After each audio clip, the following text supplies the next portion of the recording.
We're going to talk about a very serious topic right now. PED use and how we must be very strong against that in the sport of boxing. Because if people are allowed or they see that they can get away with being caught using PEDs and then be able to enter into competition and implement using those PEDs, then the sport's going to be very, very, very, very, it's already dangerous as it is. It'll be even exceptionally dangerous. And we know people have been getting away with this, but they've never been, there's been some cases where people have been caught and nothing has happened to them. And that's terrible. And I don't care who it is. If you've been caught using PEDs, you should be banned from boxing at least for a certain period of time. You should be suspended. If you're a champion, I think that they should take your belt from you. But by no means should a fight be continuing with someone who has used PEDs intentionally or otherwise. No way. So I am not in support of the fight this weekend. I will not be watching it. I will not be supporting it. I will not be paying to see it. I'm not going to cover it at all. When it comes to Oscar Valdez versus his opponent, I'm not going to do it. Now I was watching Blue Blood Sports TV. Shout out to Blood. And he's been, staying on this topic. And I've seen other people in the industry, boxers. I've seen analysts. I've seen trainers now. Teddy Atlas, Timothy Bradley, Taylor, Davis, Plant, Haney, number of boxers, trainers, and people in the business world have spoken out against this. Spoken out against it. I've seen people over in the UK, like Tony Bello and company, that speak about how severe this is. And shame on the WBC for allowing this to happen. And shame on the also athletic commission that's allowing this fight to happen. This fight should not happen.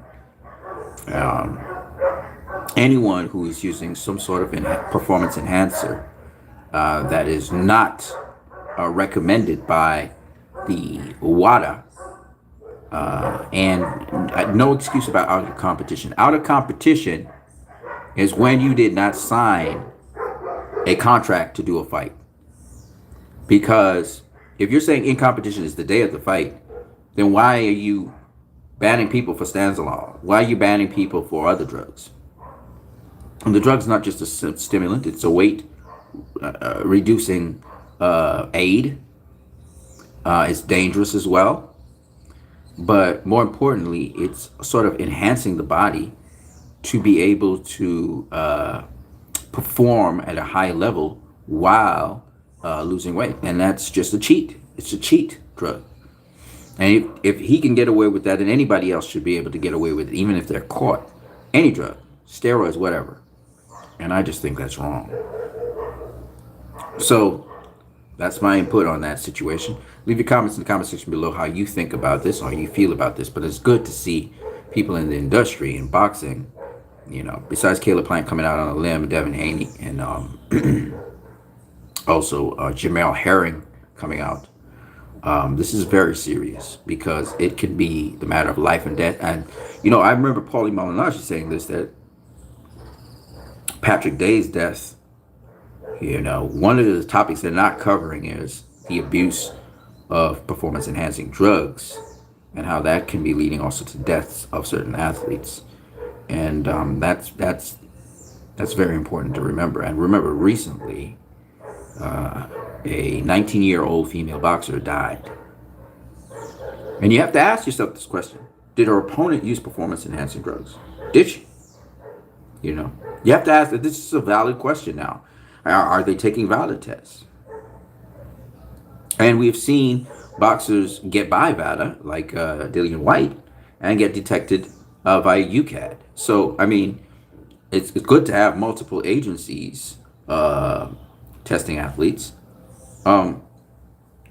But anything that comes up, on the radar should be evaluated, checked, and the athlete should be questioned. And if the test shows twice that this person's positive for a certain banned substance and they have no TUV for it, then that person should be suspended immediately. In fact, that person should be suspended once the tests come out, and then they can do, relevant investigations into the matter. But they should be immediately suspended because that person shouldn't be allowed to go back in the ring, bearing in mind that they have used a banned substance. It's that serious. And I had to get, if I'm going in the ring to face an opponent who has an unfair advantage over me in terms of using a substance, and I get badly damaged, brain damaged, or badly damaged from that, that's cheating.